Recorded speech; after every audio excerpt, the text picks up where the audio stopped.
Welcome to Good Home Training, where we have sharp takes and soft landings on blackness, pop culture mess, and the state of everything. I'm Ashley. And I'm Brittany. Let's check in. Oh my gosh, how are we doing?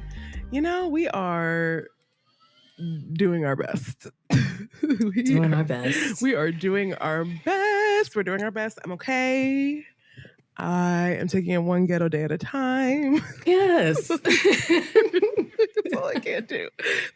This is our season finale. Woo, our season one. Like, who started that? Like, that sound. It's just like black people have. It has us in a black podcasters. It has us in a chokehold. It really does. For some reason, I'm thinking of DJ Homicide from Mizzou. DJ Homicide. DJ Homicide. Like, wow. The girls that know. Wow. That is such a deep cut and so specific. Oh my God. We need him. Man, come pop up on the show just once or twice. Yeah. I'm sure he is. There's enough of us in Chicago. Come up here. Okay. Look. Ooh, DJ Homicide. You knew you was going to have a good night, child. Wow. Mm-hmm. Sometimes I miss college. Sometimes. Me too. But yeah, you know, he paid finale. Oh. I'm sorry. Sorry, go ahead. He paid off. He was at Mizzou with no debt because of that DJ gig, just so you know. Oh, that's incredible. Wow. Maybe I should be a DJ like Kyle. Honestly. I don't want to be a fucking DJ. I want to be a fucking DJ. You know what? There aren't enough black women DJs, I feel. So maybe I should do it. You know, start the finale with a bang. Go on. What you were saying. What were you saying? I keep this is our season finale. Not that I'm trying to be like, oh, well, fuck the check-in. But this is our season finale. And we just want to start off with season finale for season 1. So after this, we're going to take a little breaky break for like a month-ish. So you won't hear from us, but you'll see us a lot on Instagram and Threads. So that's where you should be following us. I'm sure we'll say this again at the end. Also wanted to name that, you know, the world has been heavy and tough. I mean, I guess it always has, but I think it's been particularly, we're in like the 8th week of the new year, and it's kind of insane. And we're not going to get into any of that. We're going to talk about stupid petty shit today, and that's fine because that's what we need to do. But so that's what we're going to focus on. But we still wanted to name to take care of yourselves. And then my other PSA that I wanted to name is that primary elections across the country are starting. If you are in Chicago, it's March 17th. I'm pretty sure it's too late to register to vote. Or you can register to vote in person during early voting, so you could go do that now-ish. But regardless of where you live, primary elections across the country are starting. Register to vote. Check your judges. Check everyone else. Give a fuck. I watched a video yesterday that tomorrow, I don't remember her name, so whatever. Tabria Majors. She's doing all the states, and she was like, and she's a plus size model, but she's also always been very outspoken about politics. And I loved what she said. She was like, I am a progressive voter, but I am a pragmatic voter. And I'm like, oh my God, that's a great way to explain me as well. I feel like I'm a progressive voter, but I am a pragmatic voter. I'm not someone who's going to give my vote to someone who's clearly only going to get 3% of the vote. So with that in mind, I just want to encourage everyone to do their research, check their judges. If you're in Illinois, Injustice Watch has a great resource for that. But like Tabria, that's her name? Tabria. He said she's doing every single state. So we'll link her Instagram in the show notes. And besides that, you know, I just want people to be informed and to vote informed. Because we still can change things. Yes, we still have time. That. Yeah, I have to believe that. So we still have time. I'd also like to thank you for that shout out, because we cannot forget about how important it is to actually vote, do our duty. A lot of people are saying, and we're going to echo it too, if they didn't care about your vote, then they wouldn't be trying so hard to suppress it. So give a fuck. Do your job. Yeah. Do your job. Okay. Yeah. The Save Act. Hello. Make sure you check all of your registration, triple check it. If you change your name like I did, we were talking right before the show, how some of us changed our names around when we got married. We're not going to be able to vote ever again. So just check on that. For Illinois, there's also the Girl I Guess progressive voter guide, which was started by two queer and one queer, one trans journalists, and that still is going strong. It's a free resource that breaks down a thorough, funny, scathing breakdown of all of the elections and things happening. So check those out. Make sure we're all doing our deep breathing. Touch as much grass as you can during this break. And keep, we're all going to keep going, keep fighting another day. So it'll be good. If you need a guided meditation, maybe I'll do one at the end. Maybe I'll use my counseling skills, do a quick guided meditation for all of us at the end. I'll do that. Yes. So stick around, wait for the end, watch to the end so you don't miss it. But yes, how are you? I'm good. I'm good. I've been doing well. I've been watching the emotional support Olympics, so the Winter Olympics. I've just been catching clips here and there. They've been so cute, so fun. I love the skaters, child. I love watching them. I feel like that's like what really started this week. I'm like, I love seeing y'all just twirl and twist and how y'all do that? Defy gravity, some might say. Like, how you not dizzy? That's really what I want to know. I know they're like 14, but still. Well, 14-year-olds get dizzy too. Like, right? Yeah, they still have a brain. They still have an equilibrium. They're oh my gosh, some of the coverage or some of the routines and stuff that have been coming out of the Olympics is really interesting. I actually just watched Alyssa Liu. So we're recording this like the day after she just won gold. She won gold for the first time. It was the first time in 24 years that an American woman has placed gold in figure skating. And she just did that. And if you look at her, she is like the most Gen Z coded person I've ever seen on a pair of skates. With her like striped hair, and she just skated with so much joy. So I love that. I also really love curling. Me too. My toxic trait is that I think I can do it. Same. But I heard it's like a lot harder than it looks. Like, I'm sure. I can do that. With the brush, I can do that brush, Like, I got that. I do that every day at my home. Like, it's the same thing. Exactly. Wow. That's crazy. Because I don't really pay attention to the Winter Olympics that much. I just care that like America's winning enough, which is crazy because this country I don't claim any other time. But y'all better win them damn medals. I know that much. Okay. Be out here embarrassing us. Give me something to be proud of, please. The rest of it. Look. But yes, it has been nice to watch the figure skaters specifically. Did you see Colin Jost got to do the bobsledding? Yes. And he was like, this is the scariest thing I've ever done in my life. Do not recommend. We'll never do it again. I believed him. Like at first I was like, oh, this is a bit. And I was like, oh, this isn't a bit. He was petrified. The fear of God. He's like, I thought my skin was going to come off my bones. I was like, oh, I won't be doing that. Nope. Cool Runnings made it look safe and fun. Nope. Yeah, no. And the sounds of him on the track just screaming. Oh my God. He looked like he was careening through every stage of his life and just like, I'm going to see the light at the end, literally at the end of the tunnel. I'm probably going to die after this. This is how it ends. Yeah, there was no bit. That was so real. No, I won't. I don't even know what world I would have a chance to do that, but the answer is no. So no. Don't put me down for that. And the skeleton luge when they're just on that bitch like by themselves, just ripping down the ice track. Like it looks like fun. It just looks like body sledding, but like there ain't no way. No way. What was the team that like they just like fell? They like started bobsledding and then they just all kind of was it America, child? Probably. Shit, I don't know, but probably if you told me it was, I'd be like, I saw a clip randomly on Instagram maybe like a week ago, and they were like, you start like running, and then like one person starts in, and then everyone else jumps in or whatever, and like they all just like fell, like fell off the track. Fucking unserious. Wow, it probably was American. You know what? In that case, let's just go ahead and wrap up the Olympics. I'm pretty sure. Last time I checked, though, we're like third in medals overall, so that we're still on the podium.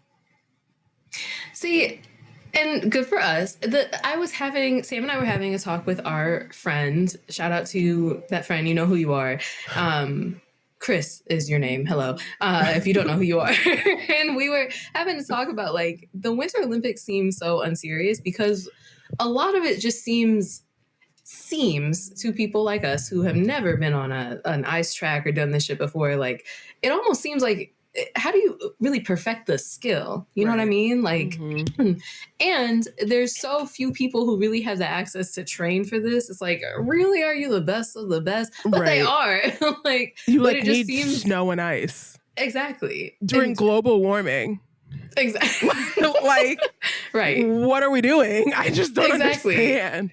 How do you do that? Like, who has the time? Who has the time? Are you going to Aspen? Like, so you need money too. Like, I just exactly. You probably need money to be an Olympic like sport person in general. This reminds me of a very off-topic thing, but I mean, I don't know. I feel like everybody got feet, so you can run. You want to be a cross country, you just run. Oh, like, that's true. You can just run, I suppose.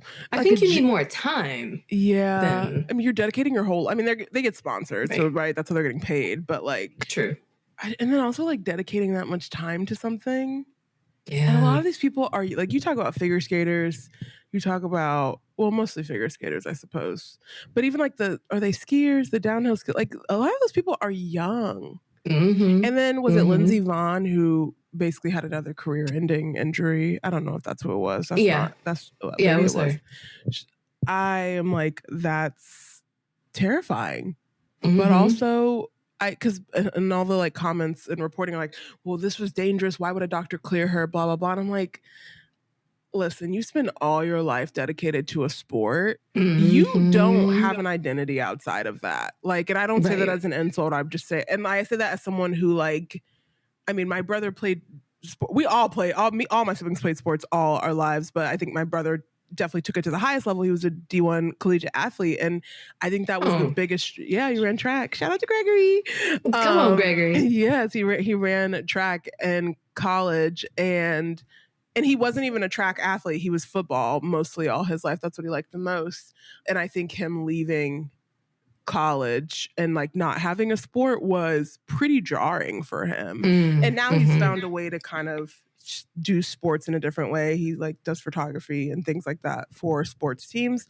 But, it took him a while to find that footing. And there is a, dare I say, identity crisis when you are, I can't do this anymore. I can't compete anymore because there's nowhere else for me to go, or because I'm not going to make it to the Olympics, or Yeah, it could be a really big especially through an injury, because the mind-body connection has been severed, right? Like you can't, that your body can do this thing, but your body physically can't because you shattered a bone or you've torn a ligament, and the recovery from that, the bounce back from that can be extremely hard too. So if you have to leave your sport, like you said, it's one thing, it's jarring if you're just kind of done, but then if you have to leave it under like, you're kind of, like honorably discharged, if you will, from that sport, like that's even harder. So Lord. You still gotta like recover just to live. Exactly. So, so good for y'all, I guess. With all that being said, thanks, America. I love that. You're doing great, sweetie. I know you guys are getting booed, but you guys don't deserve it, but the country does. So thanks for taking one for the team. Exactly, we appreciate you. Literally putting the team on our back. Literally putting the team on our back. Yes, thank you guys. The country. Thank you. I gotta wear America on my back. Right. I won't be doing that, but you guys are doing great. Yeah, it's not for me, but if the people are for me, the thing is for me, even if the people aren't all the way for me. Correct. Meaning some of the people in this like country. The opposite of what we right. It's fine. Oh gosh, But hey, honestly, if I could though, I would probably go to the LA Olympics. That seems lit. Oh my God, it seems so fun. And yeah, I said we weren't gonna talk about politics. I want all the countries to band together and say fuck America, and for us not to for it to emergency go somewhere else. We don't deserve that. We don't deserve that in Trump's America. That's fair. It's not going to happen because that's just not the way billion-dollar industries work. But if the right person is somehow listening, consider it. Yeah. Hey, consider it. And we'll do coverage. On the carpet. I'll go wherever. I'll go to LA if you want to stay in LA. I'll go almost wherever. I don't really like being hot, but we'll make it work.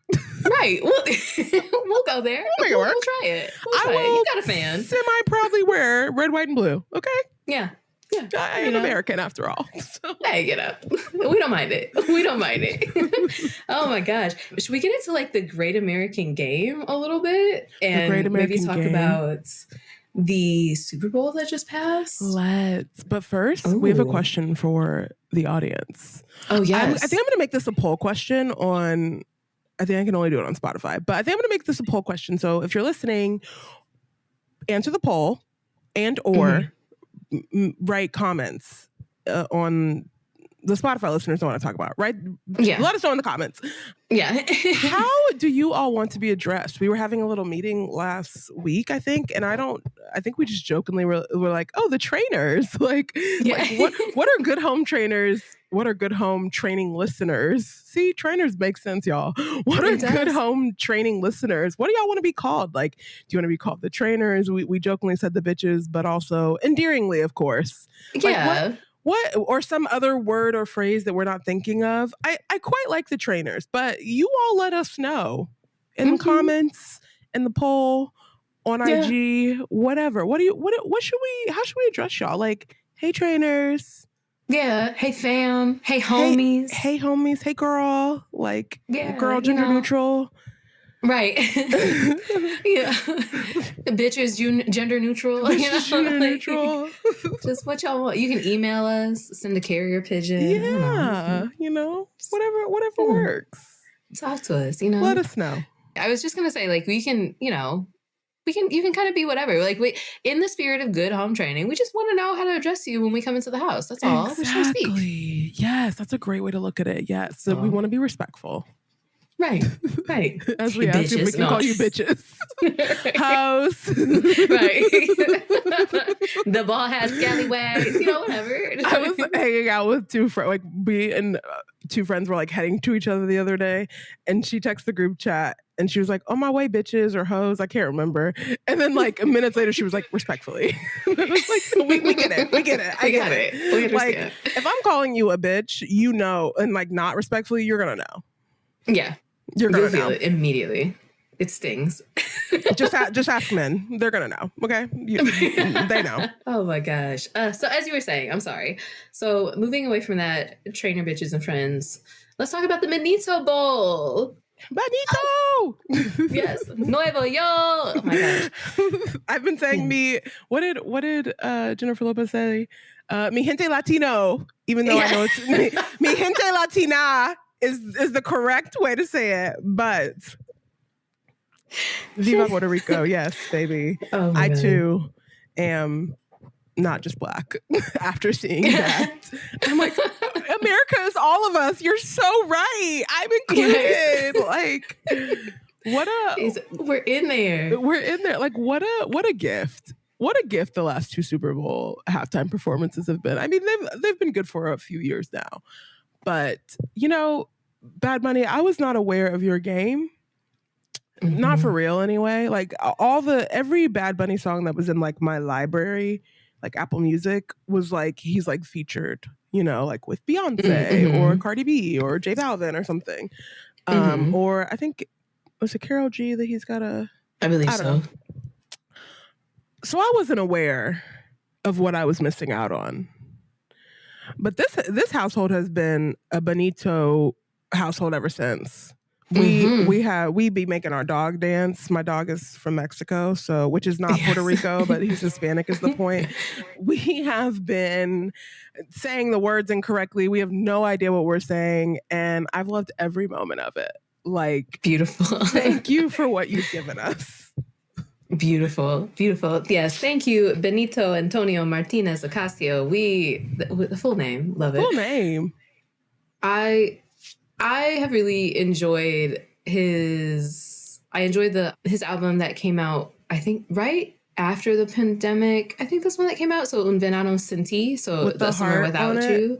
And then I kind of missed this last album, the one that he just won the big Grammy for, Grammy of the Year, album of the year, sorry. I missed it and then started listening to it to prepare for the Super Bowl, and it was just, it's so good. It's so good. Yeah. And I love how it came to life in that performance. So we are also, I just say all that to say, like, we are also a Benito household here. It's a lot of fun. He's been helping. So we work with the primarily Latine population, and it's been helping us like learn Spanish and really work with the language, even though Puerto Rican Spanish sounds very, very different from like Duolingo Spanish. Yeah. So biblioteca, yay. Like, it's very different than Titi me preguntó. Like, it's very, very different. So, but we trying. We fuck with that bunny. I love it. Yeah, it made me. You know what's so interesting, because I know like people were there. A certain group of people are like, "Oh, I don't know what he's saying," and then, is this America? What's crazy? First of all, we turned the captions on, and they were. And normally, because there have been other Super Bowl halftime performances where like part of it has been in Spanish or a different language, or even like at award shows, and it'll just be like speaking in Spanish or rapping in French or whatever. But this time, the Spanish captions were on while he was speaking. And as someone who took Spanish like most of my life, literally like AP Spanish in high school, tested out of it in college. Don't ask me if I know it fluently now, because no, I do not, baby. You don't use it, you lose it. That is very true. I like surprisingly understood a lot of what he was saying, and even what I didn't, it like, the point that I'm making is it made me, he let us know like, bitch, I'm not speaking in English, so you better figure it out. And he didn't speak in English, so I figured it the fuck out. Like, I found that process of learning what he was saying, or understanding even like what the sugar canes meant versus what people climbing on the like electric poles, I don't know if that's what they're called, meant. I found that process exciting and interesting. And I legitimately, as a country that louds itself as a melting pot, I don't understand being so offended by basically having to learn something that you don't understand, and like automatically deeming it not relevant or not American simply because you don't understand it. Like, I'm grateful that Bad Bunny brought us into, or at least brought me into, a culture that I didn't know much about, brought me into a U.S. territory, an island that I never have visited and didn't know much about. And so it's interesting that other people could watch that, or even just hear that he wasn't going to speak English, for example, and have a different reaction. Because for me, I was just excited to learn. Yeah. Well, I mean, I think that's just kind of the way that things go in America, right? Like and maybe I just shouldn't speak so broadly, but I will. Like, whenever there's the threat of something new, usually people are like, no, that doesn't match with us.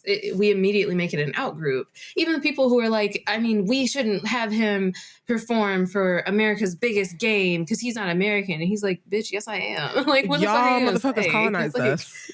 The same way you colonized Hawaii and several other territories, okay? Exactly. Like, it. Know your own history. It's embarrassing. Know your own history. Okay, so embarrassing. I remember there's a quote, I don't know which outlet he gave it to, but he was like, yeah, English isn't my first language, but it's okay because it's not America's first language either. Period. Like, you have to learn. Literally. And like, I can't remember who posted this. I think it was one of just like someone I know personally, but they were like, it's like, I don't think Americans understand how embarrassing it is to like only know English. And I agree with that. Like, we went to Barcelona and Paris for our honeymoon last year. And like, we didn't even really have to speak the local languages because that many people knew English. And like, even in the, like, of course, in the, you know, like at the Louvre and shit, but even in like some of the super local like bars and things, the only place I really had to like get out the translator, which is just crazy in hindsight, was when I was getting my tattoo. You were risky. Maybe I could have. Who knows what I could have ended up with? It worked out. Shout out to Adrian. but that is risky behavior. Don't ever do that again. Crazy. Yeah, it was crazy. 10 out of 10 would not recommend that. It worked out. It's fine. It worked out. Like, I was like, LT great. Like, Rojo. I have a red tiger on my forearm for people who don't know. It does look beautiful. It's one of my favorites. She did a great job. Thank you. I love it so much. I got another red tattoo because of that recently. Sorry, Mom. But you'll get over it. But yeah, like it's embarrassing. Like, personally, I'm embarrassed that I don't know Spanish as much as I studied it all throughout school. Same. It's Same. embarrassing that people come to this country, not even on some risk everything shit, although they do that as well. But Yes. it's embarrassing that people come to this country, they learn English however they learn it, through music, through dance, through a TV show, whatever, and fit in quotations, to our culture, to American culture, and we like demonize them for it. Yeah. I don't understand it. It is a shame. And then, I mean, you know what? Honestly, though, I'm going to skip past the Turning Point USA thing. I don't even, because we're not talking politics. I don't want to get into that.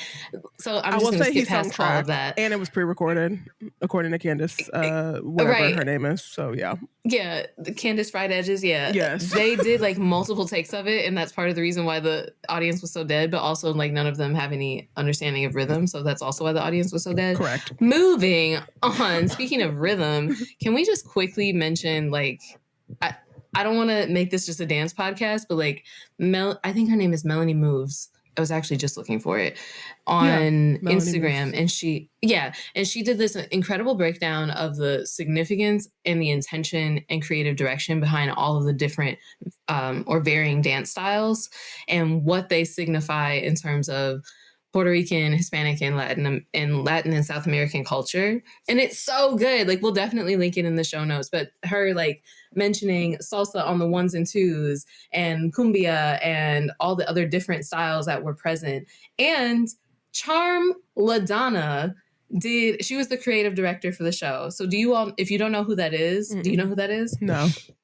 First of all, she's fucking great. Charm LaDonna she also was the creative director for Kendrick's halftime show, and she did the Beyonce Bowl. Ooh. And she's a choreographer, and like I said, creative director. Yeah, she's just amazing. Like, beautiful. And she's an incredible dancer herself, and a Black woman.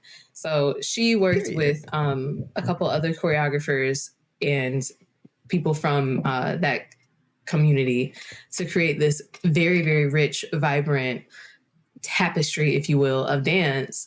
And I don't know, it just makes my heart sing. Like, just watching it, I was like, oh my God, there's references to like Washington Heights and In the Heights, West Side Story, and then just the different like cultural aspects of like being at the wedding, the real wedding. And I think was there a proposal? That was real too. Really? I didn't know there was. Yeah, I saw that. Yeah. Oh, I love that. I love that. And a lot of the, maybe all of the little like, forgive me, y'all. The like juice stands and like the vendors. Yeah, there we go. Mm-hmm. Those were all like real vendors too, like from New York City and like just different places where there are these Puerto Rican enclaves. It was also fun because like when I first moved to Chicago, I lived on like the cusp of Logan and Humboldt, which is the historically, even Logan Square, if we really want to get into it, historically Puerto Rican neighborhood. It's very white now. That's not the point.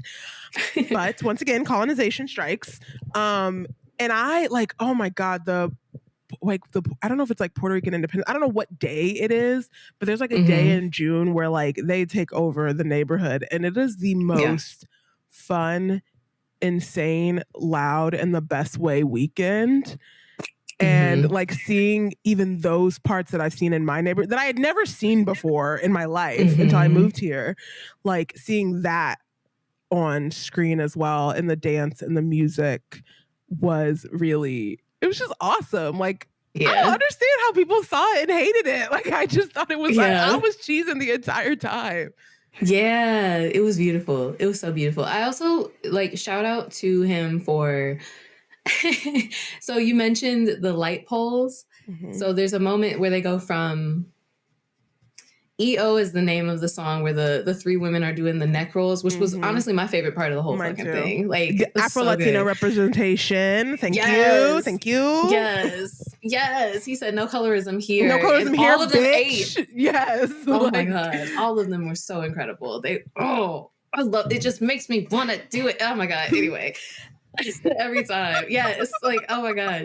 He went from that into El Apagón is the name of the song where they were all climbing on the light poles. Are you familiar with this song? No. Okay, so for listeners... I just be listening, girl. Like, I don't know. I just be listening. I'm like, okay, yeah. Period. Like, you know? Yes. And I support you. Yes. That's right. Okay, I'll be quick. So in that song, it's basically like shout out to Puerto Rico. And so he's on what he did with that video, kind of like a regular video, you know, where like there's people like in the street or kind of like rapping to the camera. And then after the song cuts, the whole rest of the video is a 15 to 20 minute documentary about the energy crisis and how they're privatized, how all of their energy and utilities and everything have been privatized by this one company in Puerto Rico, and how there's an affordable housing crisis and, like I said, an energy crisis down there. And so it's really cool that he took that opportunity to, in the video, to highlight that huge issue. And then he also did it on this massive stage. And that was why the light poles exploded, because they have these rolling blackouts normally throughout Puerto Rico. Yeah. So it was like, and then my favorite part of that moment is there's a lyric. It's like Puerto Rico, forgive me, a 10 cabron, which is basically like hard as a motherfucker, or like fucking hard, like we fucking hard out here. And they didn't strike it. Like they didn't censor it. Because they didn't know. Yeah, they didn't know. So he's like, he's cussing up a storm, and like, and they have no idea. No one caught it. Yeah. So I love it. I loved it. Oh my God, it was great. So the one thing that was confusing, although the internet just says that he's a fan, was Lady Gaga's presence and singing a song that's like not, I mean, yeah, she's on the song Die With a Smile, but like that's not her song. Like, and Bruno is also an Islander, so that almost would have made more sense. But, you know, our internet cousins have said that, like, one, he just is a big fan of Lady Gaga, and two, that, which is not Benito being a little monster girl, but two, but two, like, oh, I know you guys wanted to see basically like a white woman singing in English, so here you go. And I was like, yeah, oh, okay. And she was still wearing like the Puerto Rican colors, and like, you know, they put a little like, I don't want to say like the wrong thing, but they put like, you know, like a more like Puerto Rican beat behind it. It was great, just confusing. Yeah. I personally really want. Oh, go ahead. No. I was just gonna. You're right. So you're right. The internet's right. Like what he says directly before the camera pans to her is like, "What do you want? What do you want? Is this what you want from me?" And then like that's the translation of what he says before. So like, yeah, it makes sense. Brittany's blowing her nose. She's become very emotional about this show. Thank you, Benito. Yes, it's just so moving. It's so moving. Yeah, it was incredible. I know. I was literally just gonna say after that, and then also after Kendrick's, I'm like, where do you go next? What do you do next? Did you want to say anything about like how the last couple performances have been kind of in conversation with each other? Oh, that is what I was going to. The idea, I've always felt like art is political, like different like song, dance, writing, painting, whatever. I've always, like music in general, I've always thought that art is political, but what I've specifically appreciated almost, I don't want to say more because I don't want to compare two bad bitches, but I almost felt like Benito's halftime performance was maybe almost more political than what we got last year from Kendrick.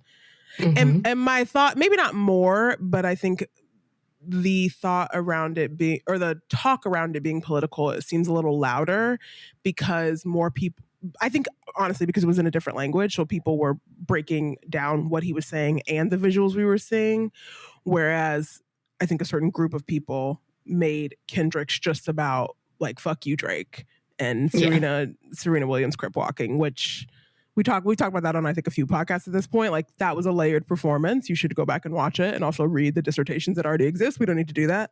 But I do wonder one, I love this that we're getting on such a large stage that like art is political.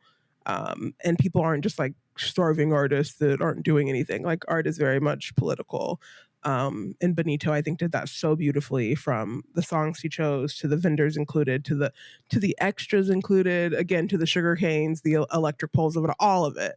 You know, even he won the Grammy the week before, the biggest award of the night, and then he was like, "Oh, we putting this in here.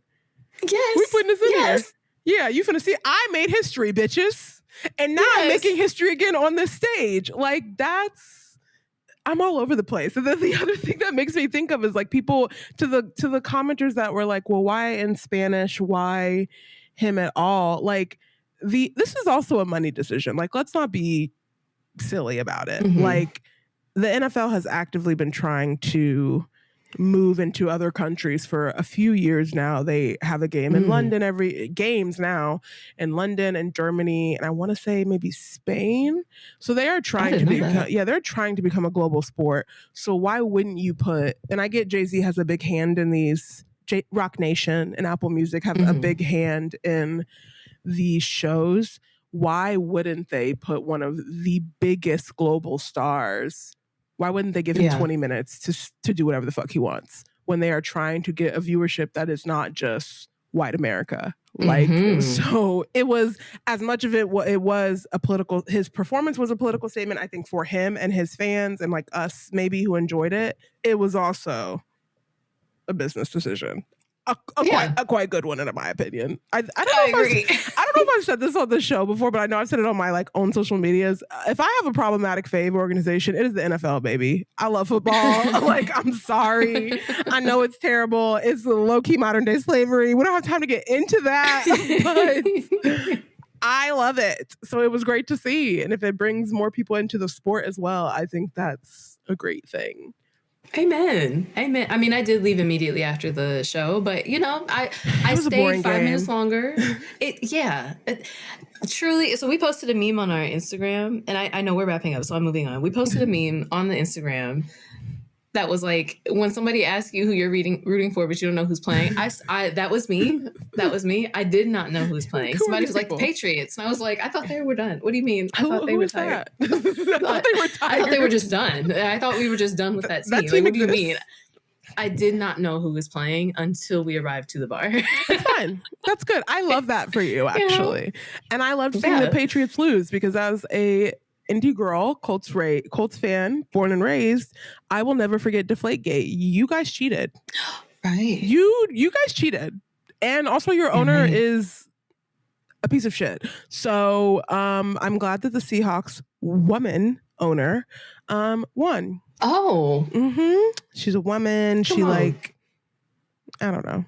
You know who else? We love the women. You know who else is a woman owner? The Colts. The Colts owner is now Jim Irsay passed away last year, and his daughter took over, and she's doing a phenomenal job. Honestly, like, she is on the sideline. She is in it. Like, owners are often just purse strings.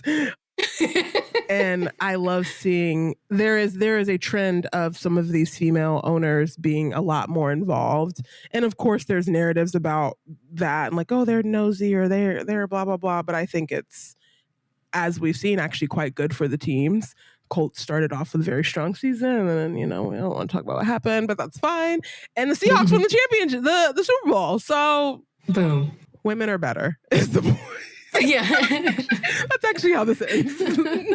Believe women. Believe the women's. Yes, I love it. The women's. Oh my gosh. I love that. Man, what a great, rich conversation. Should we take a break for some not ad ads? Yeah.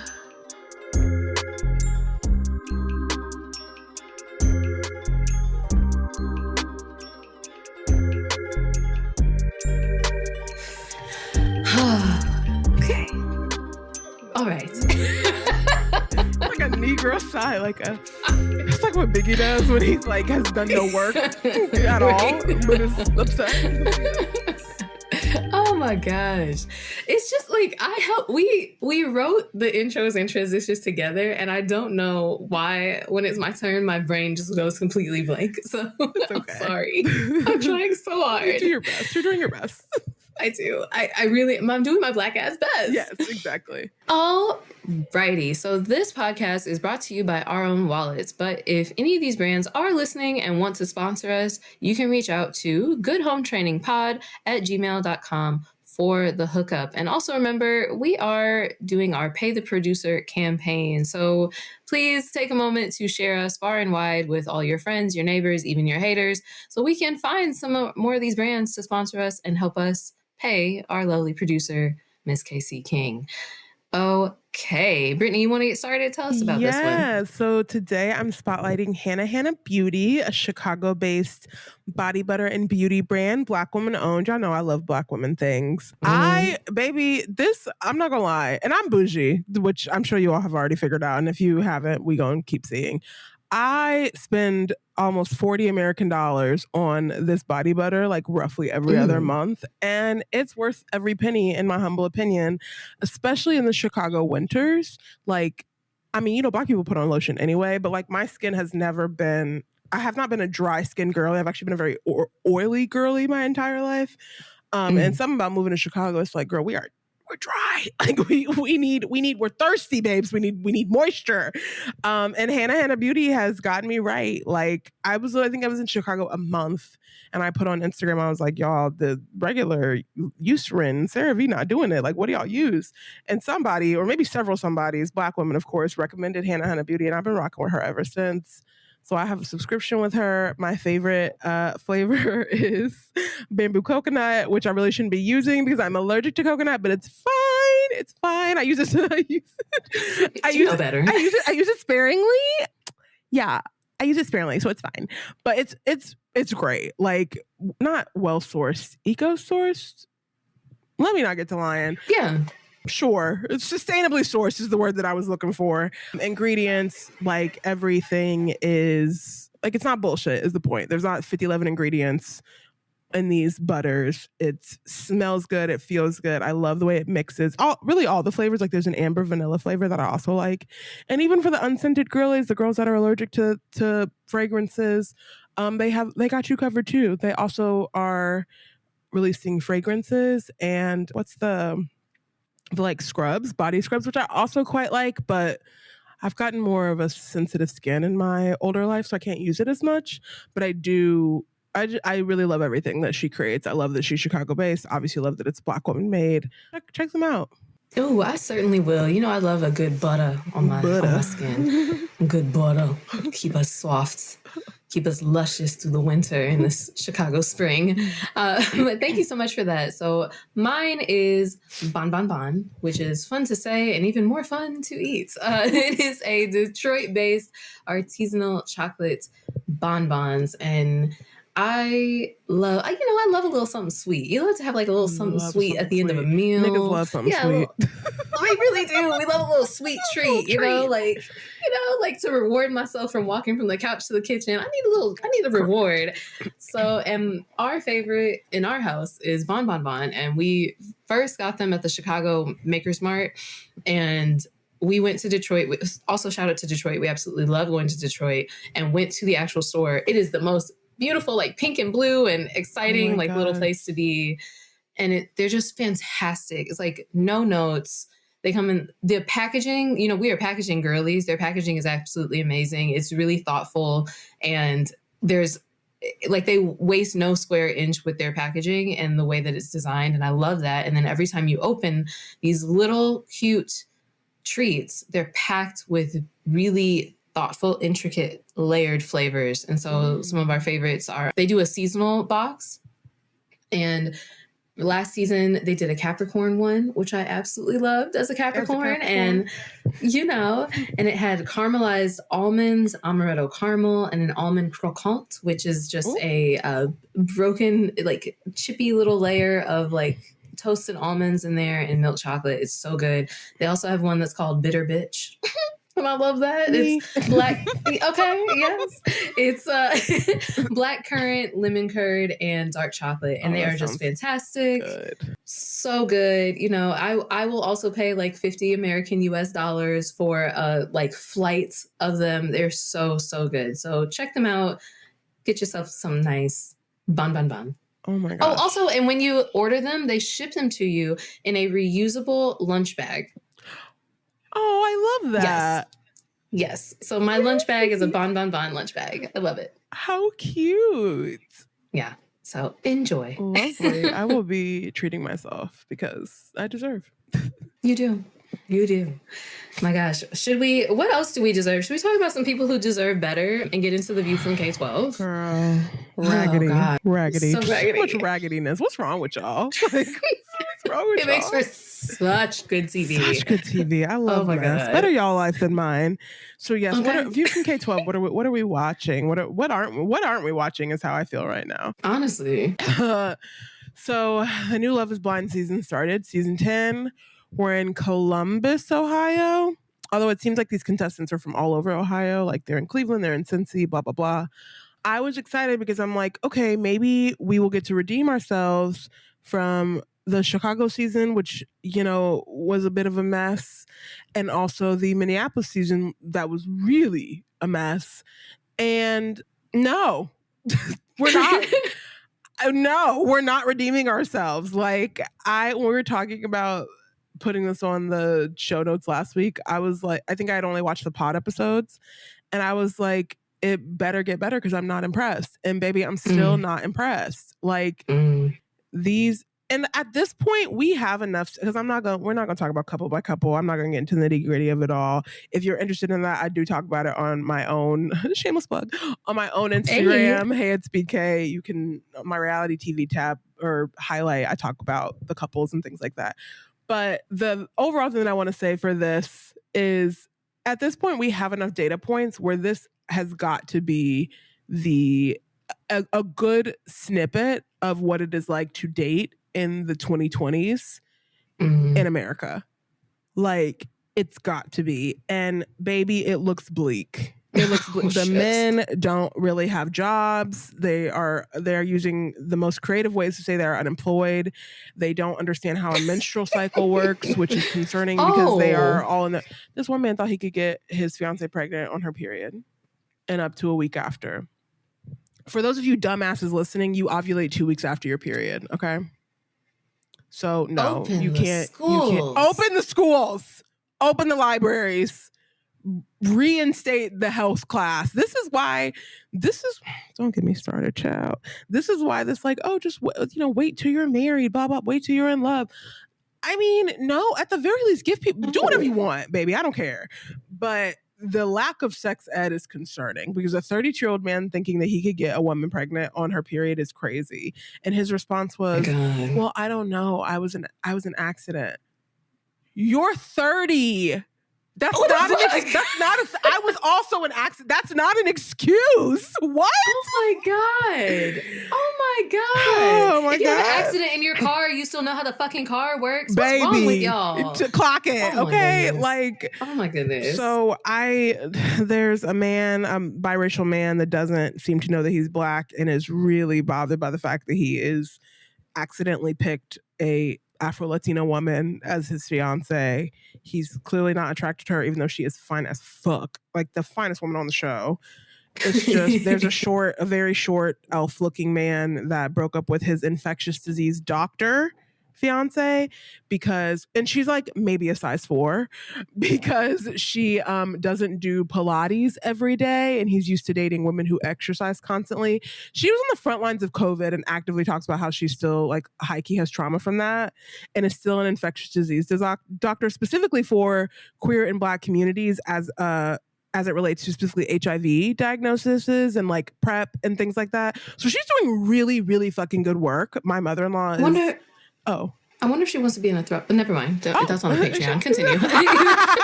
She's real cute though. She's real cute too, Jess. She's very cute. We got a guest room, and we got another single friend. Jess, come on.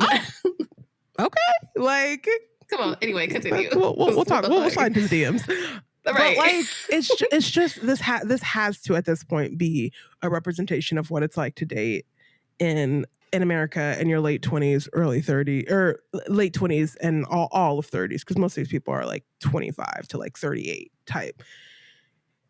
And it's sad. I understand why women choose the bear. I understand why women choose singleness and friendships instead, because you can do bad all by yourself. Mm-hmm. Honestly, none of these men are the prize. None of them. So I don't agree with Tyler Perry about nothing else, you don't have to do this. You don't have to do none of this, girl. You can get up and leave, okay?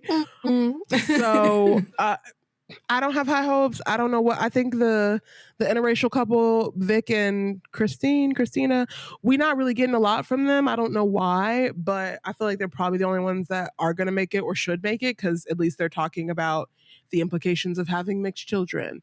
They're talking about not living in a small city suburb because it will probably be predominantly white. Like normal, basic adult conversations that you should have with someone who might be your spouse. The rest of them are, again, worried about Pilates or like moving to Arizona, which is crazy. It's so dumb. Why are you obsessed with moving to Arizona or Florida? Like Alex, who is also unemployed and again does not know how babies are made. My God. I want them all to get therapy. I only wish all of them therapy.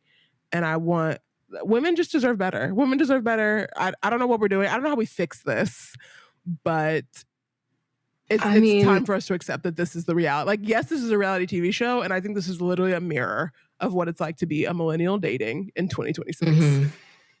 Well, this is why we always say that like reality is not lowbrow. Like reality is a mirror, and even though it is super heavily edited, there are definitely still people who think like this, and even if we want to be charitable in the way that we talk about it, like. Some people, if you like you said at the earlier part of the show, if you don't use it, you lose it, right? So if you're not constantly talking about menstrual health, if you're not constantly talking about like race and racial politics as it might relate to people's intimate relationships, then you're not going to be thinking about it. So maybe off the top of your head, you do think something crazy like you can get pregnant on day one of your period. Like, that's just crazy to me, you know? I mean, honestly, like, if y'all want to donate to the show, like, I'll talk to you for 30 minutes. We can do a quick session. Oh, yeah. That's fine. Yeah. Like, because you actually are skilled, you know? Like, yeah. And also have common sense. Exactly. Thank you. More than ChatGPT. Don't go asking them. Yes, so please. That's crazy. Sit in that lady's chair. Hey, I had to look up. So I always confuse Love Is Blind with Love Island. Oh, and very different shows. So different. Almost polar opposite shows, in fact. But the thing is, both of them, there's so much of each one. I didn't realize how many seasons there were. And I realized that part of the reason why I didn't watch Love Is Blind. So when they did the Chicago season, I actually knew one of the guys who was on the season. Like, I didn't know him well. I knew him through someone else. And I was like, oh yeah, I remember you. And I did not like you. I feel like I know who you're talking about. Yeah. I was like, I remember you. You were quite rude to me. Yeah, you suck. And I actually just looked up an article about why his marriage didn't work. And his wife said that he kind of sucked. So I was like, I don't want to watch the show. So I'm like, I don't want to watch this. Yes. I didn't know him well, but what I knew of him, he was not a kind person. So I was like, fuck you. So that's why I haven't watched it. So I'm sorry. But I did see that clip of old girl talking and she like breaks the fourth wall and is like, are y'all seeing this? And that was enough for me. Oh, yes. With Kevin. Yes, Kevin. That was just in the pod. Yeah. Kevin and the two black girls. And you know, both the black girls chose themselves. And I love that for them. Good for them. I love that for them. And also I'm sick of reality TV doing black women so dirty. Like, I feel like we never really get to see black love on these shows, even when, which was rarely, even when the girls are casted, like, or the blacks are casted in general. Kyra's asking us to name drop. Are you talking about Hassani's friend? I am. I can't remember his name right now, but I know you're talking about. I can. He knows who he is. Hassani knows who he is too. Was it one of the people that like actually made it like out of the pots, or? Yeah, he dated. He dated. Fuck, what is her name? The girl with short hair, light skin. She's her name really cute. Is Ayana McNeely. Oh, yeah. Jared Jones. Is his name. Whatever. He probably ain't listening. Yeah. Yes. Okay. Yeah. No, we'll edit it out. But yeah. I don't care. No. I don't give a fuck. I didn't like you then. I don't like you now. I don't like you now. So it tracks. I don't like you now. He was, and you know what? Matter of fact, because this is my pod, and as we transition to this next segment, y'all know what time it is. Send it. Send it. So I will say, we were out. I used to be very close to one of his friends, and we were all out one day, and he, for some reason, thought it would be okay. As I was like speaking, as we were going into a bar, we're out in public. Like, I was with a group of them, and we're going into a bar, and I had for some reason, I guess, had enough of what I was saying or whatever, and put his hand over my mouth and like tried to move me out of the way. Like, get out of here. And then was just rude to me every time we'd be around. Like, he's not seeing heaven. Yeah, so seeing heaven. How's that single life working out, Don't babes? touch me ever. Yeah. I barely want people that I like to touch me. Certainly not a man. Yeah. Ew. And yeah, it's fine. It was one of those times where like my self-worth was clearly in the toilet because I didn't respond to that the way that I would now. But, you know, it's fine. Men are so trash. I'm sorry. I know the girls hate me hating men, but girl, it's okay. It's bad out here. Like, it's okay. Because you know what? I get to talk about it from my married home on my podcast. Yes, with a man that doesn't suck. Exactly, with a man that doesn't suck. Well, he's probably still in some condo and out in the bars and on the apps. So good luck to you. Lying. Should we talk about someone else who lies? Oh, girl. An alcoholic who lies. Allegedly. Kyle. Even though we have 10 seasons of footage. 10 seasons. So I don't know why. We are both fuck is wrong with you? Watching Summer House. And we... season 10, we've watched these white people on our screens for 10 years, which is crazy. 10 years. And the first 3 episodes, the first 3 episodes have come out at this point.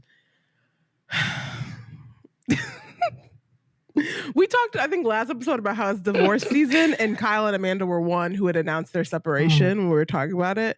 And we wondered if we were going to see like the breakdown of the relationship. And what's crazy is like it's kind of all we're getting in the first 3 episodes.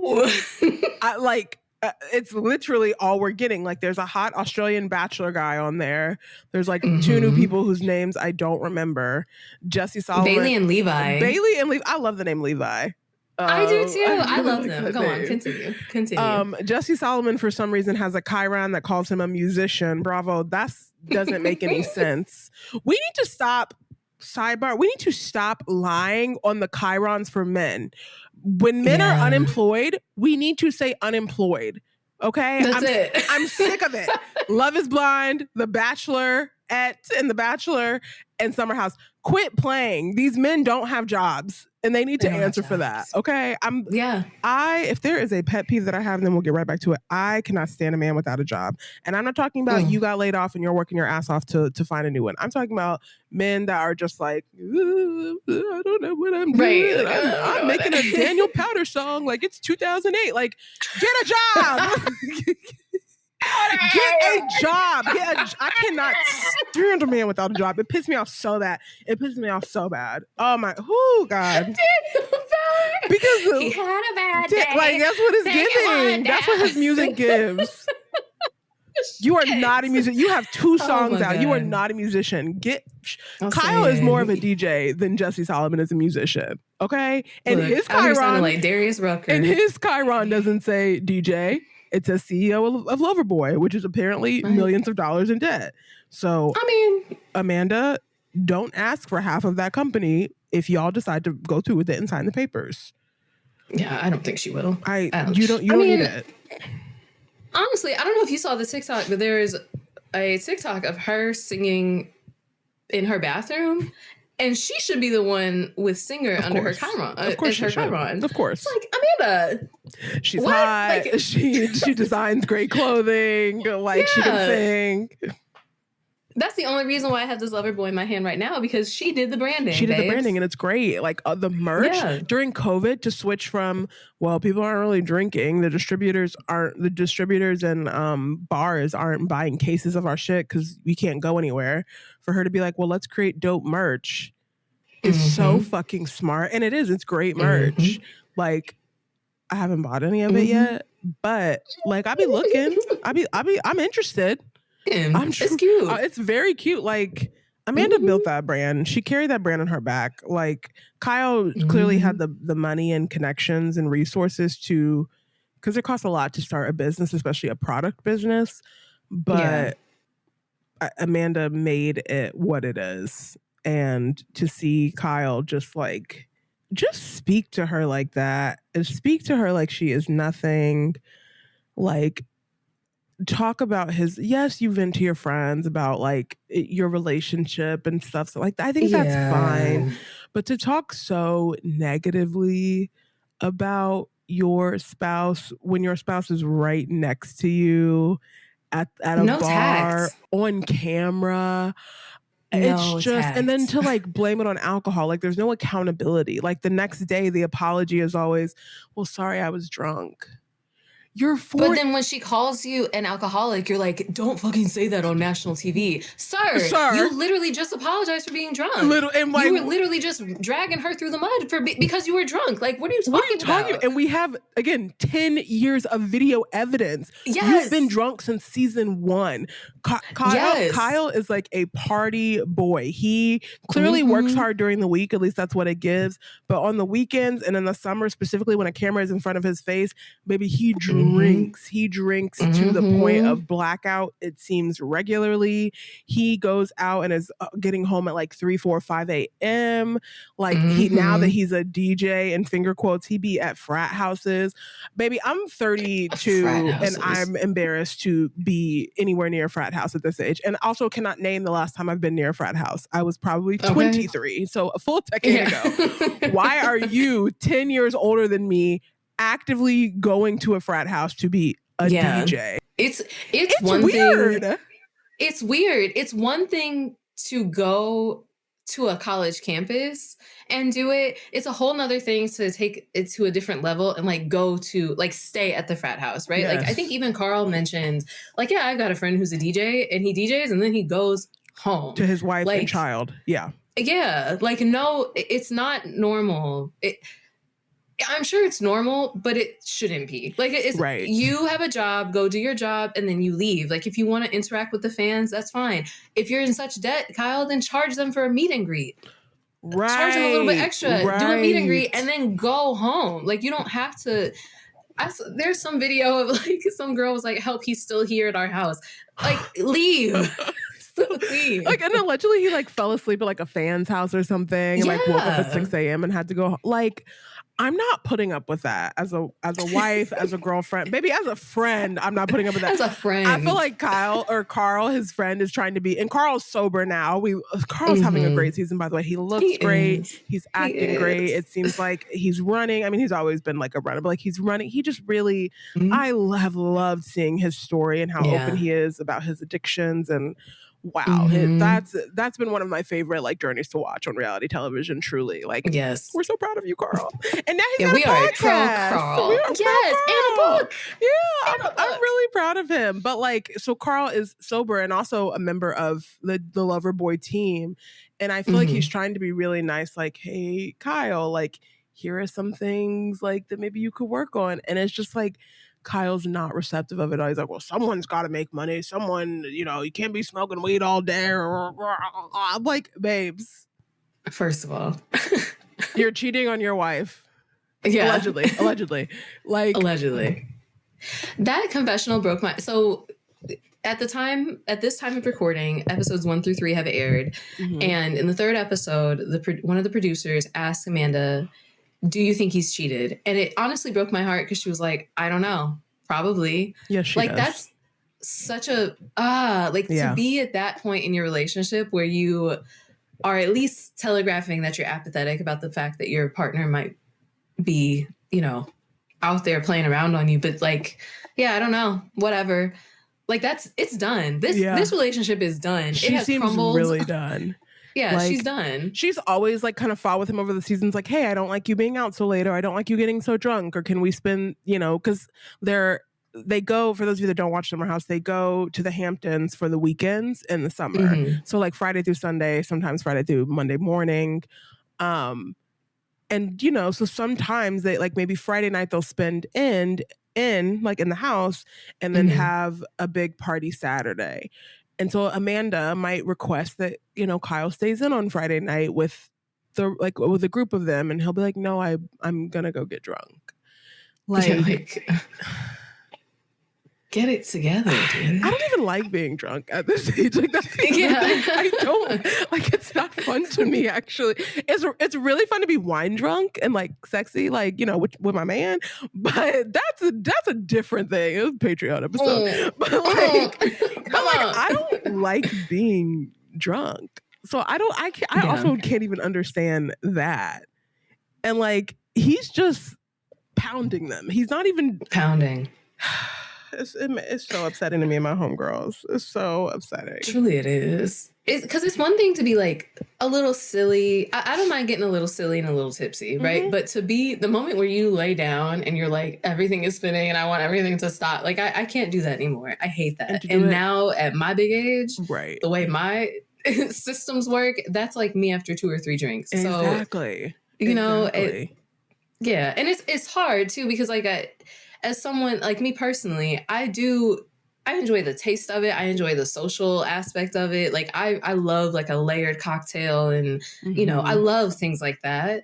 So I understand too, he's also a social person and really enjoys that piece of it. And some people just like the taste of it. They like the feeling of partying with people. Like I get that, but there does have to be a limit. And at some point you're running towards that feeling of being drunk because you're running away from something else. So you got to check in with yourself, man. Like I'm just saying, the counselor jumped out real quick. Yes. I think it's also just like really important to know when to go home. Like this is not a new thought. I think a lot of people have said this kind of it's advice that people have given to me over the years. Like it's important to know when to leave things, the relationship, the job, the party. Like it's really, you actually don't have to be the last one and the drunkest one there at the end. Like you have to accept that you're not going to miss anything. And even if you do miss some things, like, okay, if these are your friends, you'll see them again. Like Right.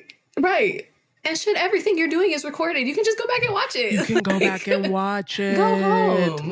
Go home. And I made a note that like Amanda's problems are with Kyle's behavior, and then his problems are just with her whole ass character. So like when they're sitting on the beach and she's like, he's like, I really want to apologize. And she's, well, my issue is that you are drinking and you are doing this and you're not coming home. Well, you're boring and you don't have a personality and you don't have drive and you're not this. And it's like, Jesus Christ, like that's the issue. She's giving you actionable things and then you're coming for her as a person. Right.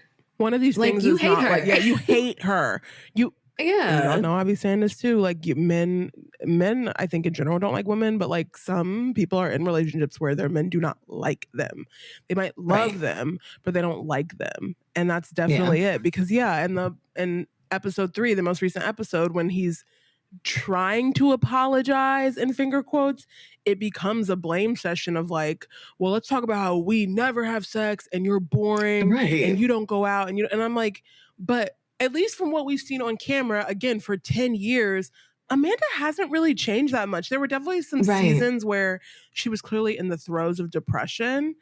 And it seems like she's really coming out of that. She talks very openly about being medicated. Shout out to meds. I also take them. They are life-changing. Like, so, yes, there has been that. And I'm not going to act like it's not hard to be a partner, romantic partner supporting your partner through that journey, because it takes a while to get the dosage right and blah blah blah. Like so it's hard. I don't want to minimize whatever Kyle went through during those kind of years and eras, and also that's part of maybe what you sign up for when you agree to spend a life with someone. Like the wedding is really cool, but it's like only the beginning of it all. Right. Like it's the staying married part that's hard. And it seems like Kyle, I don't even know if it seems like he wanted a wedding. It seems like he was like, I'm 40, I want kids. Like, I guess I got to make this. The people will be like, oh, men settle down when they're ready, not necessarily with the one they want, like generally speaking. And I kind of see that in Kyle. Like, I feel like he was like, well, this woman been around. She held me down. She made my lover boy brand from nothing to something. We work pretty well together. We got this great TV show together now. Like, let's do this thing. Yeah. And didn't think about like, do I like her? Are we compatible? That's what he said. He said they weren't compatible. I'm like, you're supposed to be apologizing and you're tearing her down and yelling at her again. Yeah. Yeah. Yelling at her. It's just a mess. Throwing things, hitting things. I don't like that. And I'm not insinuating that he like puts his hands on her or anything. But to me, red flags of any relationship is a person who feels the need to like punch walls or hit things or throw things or whatever. And ultimately knock chairs over. And ultimately like not apologize for them. Yeah. Like, ultimately to always blame someone else or the alcohol. I mean, I don't have the power to diagnose yet. But yeah, that license is coming in the spring. But I would certainly say if he were one of my students, if these were two of my students in this relationship, then I would say that he's being emotionally abusive. Very much so. I mean, to be honest with you, like he gaslights her a lot. Like you said, he tears her down. And now it's also to the point where like the rest of the house members are just kind of sick of it, which is nice. It is. And they're also realizing like, oh my God, what is going on with this dude? You know, honestly, shout out to Wes this season. Yes. I'm a big Wes fan this season. Me too. He's also a Missouri boy, so I love that. Yes, he is cornbread fed. He's the only one in that house with rhythm. Yes, which is crazy. But yeah, oh my God. But him and Sierra are the only ones with rhythm. But I love how he's constantly being like, oh my God, he's being such a baby. Or, you know, Kyle, that was an overcorrection. You should have just spoke to your wife. Or even when Kyle was bitching about her in the bar, he's like, well, have you said anything to Amanda?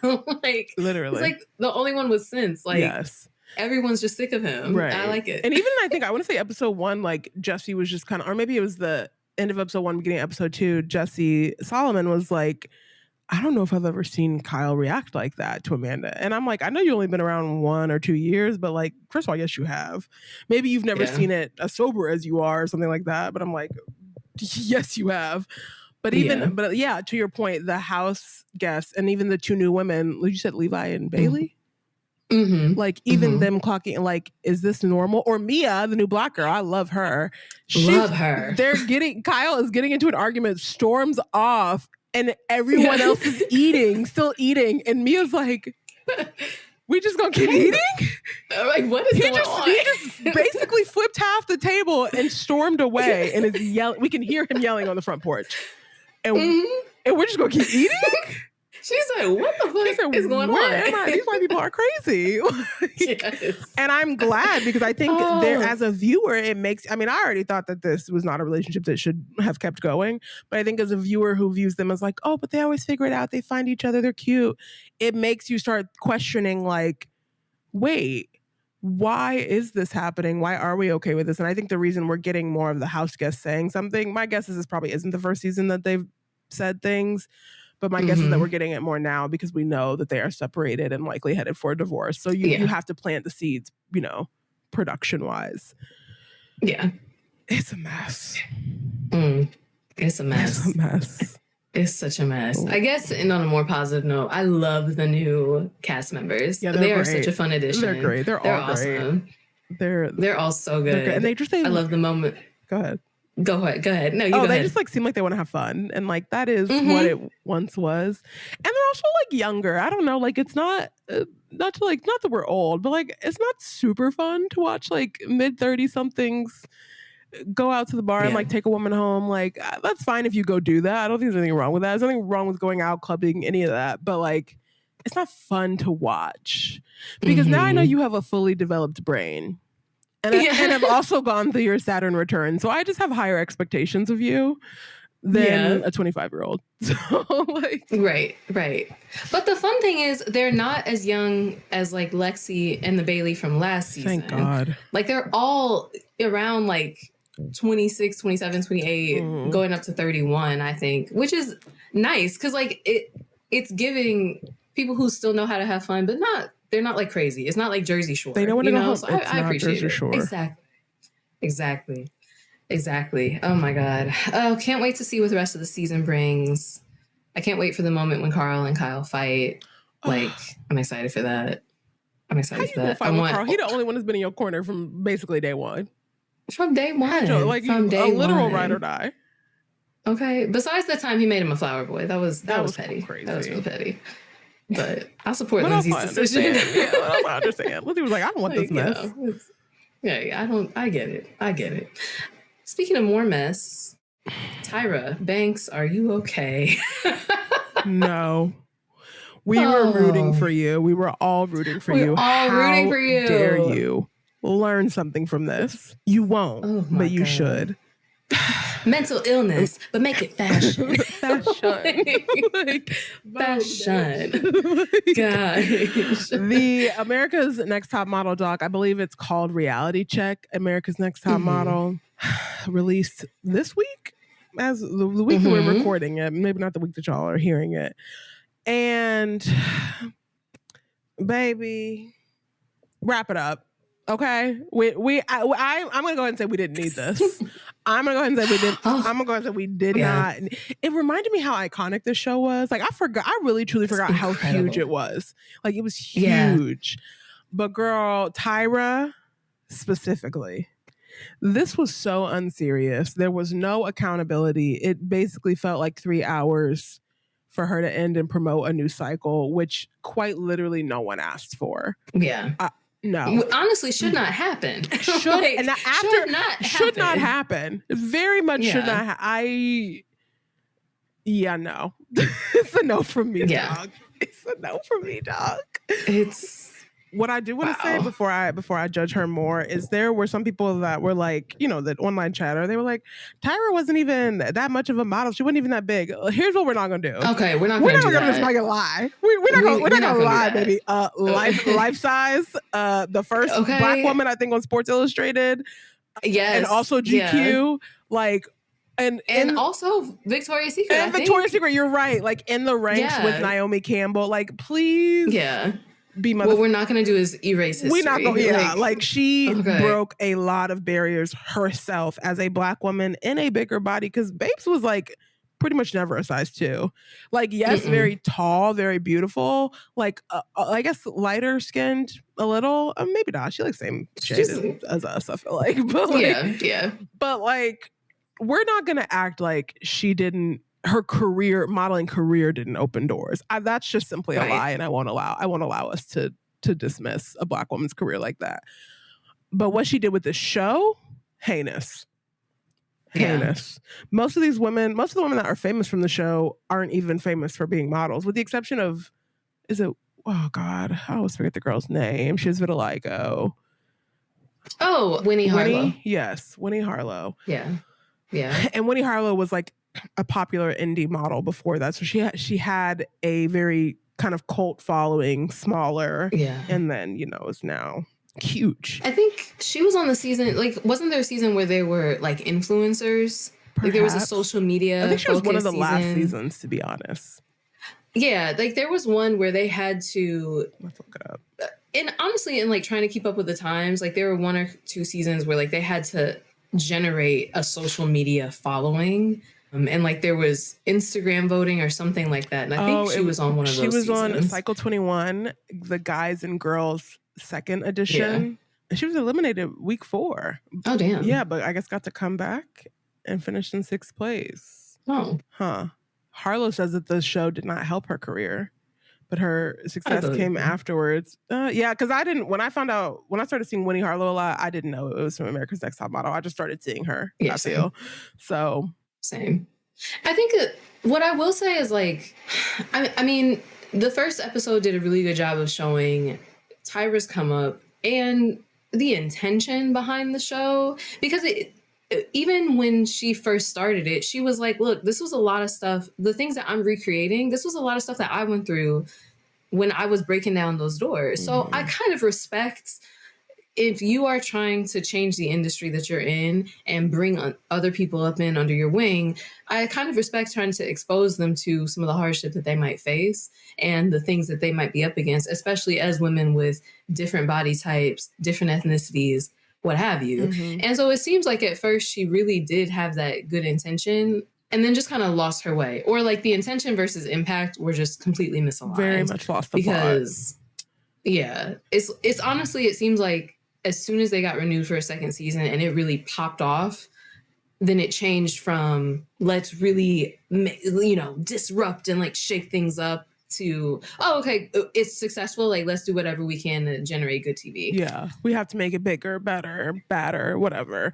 And of course, this is an era where, I mean, there wasn't streaming, and like maybe there was recording at the time, but like this is an era where like you were getting or had the opportunity to get millions and millions and millions of eyeballs live on a television show. And Tyra was able to do that basically as a black and queer-led show between the Jays and Tyra. And even like the cast a little bit, not really. They get into that too. How like the cast at first, they had like one black girl's enough, one Asian girl's enough. Right. Which is like a different issue. But for that to still be the reality and you to get millions of views is quite impressive on UPN, no less. UPN. I forgot it was on UPN, like the blackest channel. Like, come back, UPN. I'm saying I would love that. Bring the Parkers back. The Parkers. Dang, mama. Professor Ogilvy. Yes. Damn, wow. The 2000s were so great. Gosh. It's so ghetto now. They're amazing. I hate it here. Truly. Oh my God. But yeah, it's just, I don't know. I like in your notes, and I won't take your shine, but just the lack of accountability is crazy. And even though I appreciate like the Jays, Mr. J and Ms. J are kind of acting very much how we saw them on the show. But Tyra, the moment she sits down in that fucking trench coat, an awful wig, I'm like, are you kidding me? Yeah, like you're the Tyra. Part is like here. The most side part. They just twisted the wig. It's like that scene in Dreamgirls where they just flip the wigs around. Like, it's fine. It works. Yeah, like, we'll just do this. Shake it off. It works. And honestly, that's when you know that a black woman is not okay. Because what is going on? We don't ever show up like that. It's giving micro bangs. It is giving micro bangs, Beyonce. Something ain't right. Something ain't right. But her affect is just completely off. It's off. And it's like, yeah, like you said, the lack of accountability from really all the judges was tough to stomach. And I even didn't like this, like, oh, well, the challenges, were they bad? And The Bachelor loves to do this too, where they're like, well, is this a bad look for, 2000 or 2010 or whatever? Or is it a bad look for 2026? I don't know, y'all. Filming sexual assault and framing it as a cheating thing, and filming blackface challenges more than once, and putting blackface on white women, and then bringing the actual children of the race they're supposed to be reflecting in to pose with them. That was also crazy in 2023, babes. Okay. Calling a 120-pound woman fat because she gained 5 pounds, and then making her like the elephant in an animal safari shoot, or gluttony in like the 7 deadly sins shoot. Like, that's bullying. Actually, it's bullying. I fear it is bullying. Like, yeah, and in some ways I'm like, did this type of bullying stop on reality TV, or is it just more covert? And in my opinion, at least in certain competition shows like a Bachelor, Bachelorette, I think it's just more covert now. But it's still it was problematic in 2003, and it's problematic now. And I think for the Jays kind of skirted the responsibility in that way. Like, oh, it just looked bad because it was 2006, because it was 2010. It looked bad because we were trying to keep the ratings. Baby, it looked bad because it looked bad. Like, it looked bad because it looked bad. Like, I don't know. I think we have different language for it now. And I think that now we, as a pop culture loving society, are better prepared to like call it out and say like, no, that's not right. Like, this shouldn't be. But I remember watching, I loved this show. I loved America's Next Top Model. Like, I was racing home to finish my homework so I can sit and watch it live. Like, I loved the show. And even yes, I was practicing my model walk at home. Like, oh my God. I remember the lyrics like, shake my body. Like, I remember. We remember. But even then, I remember being like, why do they, like, they're trying to make her look black? Like, I think at the time it was like, okay, maybe this is a creative thing, but it was still like, oh, that feels weird. Or like, oh, they're calling her fat, or like making this one girl like pretend to have an eating disorder. And like, I understand that they're trying to do an awareness campaign, quote unquote, but like, it still elicited reactions from us. I think that Right. we just have different language for it now. Right. You Yeah. know? And like it wasn't lost on me that like I was watching, like I've been a plus size girl my entire life. Like size 2, 6, never heard of her. So like I also love this show, and I was so acutely aware of watching this show like as a plus size young girl and teenager. And so when I'm seeing you call a 120-pound woman fat and I'm maybe like, I don't know, 150, 160 at the time, I'm like, oh, what does that say about me? Kind of thing. And to like, and especially to see like, I think both Takara, which I can't remember what cycle she's from, but Takara and Whitney were both like kind of the plus size models that really, I think, kind of made it out and still like have a name for themselves in the modeling world. To see those, like you intentionally cast these women and then you kept demonizing them for their body. Yeah. It's not like you cast them and said, you can stay as long as you lose 20 pounds. You cast them as plus size models. And what was crazy, Whitney said she was like a size 6 or like 8 at the time. That's crazy to me. That's crazy to me because I like did not, the word plus size was used. So I just assumed like 12, 14 plus in a size range. And so, and I get at the time, like all the models on the runway were literally 0s and 2s. I do understand that part, but like to hear her be like, guys, I was a size 6. I don't even know why they were painting me as like legitimate plus size. Like that you would find like in a department store specifically. Hearing that as an adult, I was like, wow, we were warped. Our brains, how much we like hate fat people, like the internalized fat phobia of it all, and obviously of the modeling industry. Like I was aghast. Yeah. It's like when people, but even again, and like, so I kind of understand why they're like, the Jays are kind of like, was it bad for then or bad for now? And I understand what we're saying, and like, it's bad for both.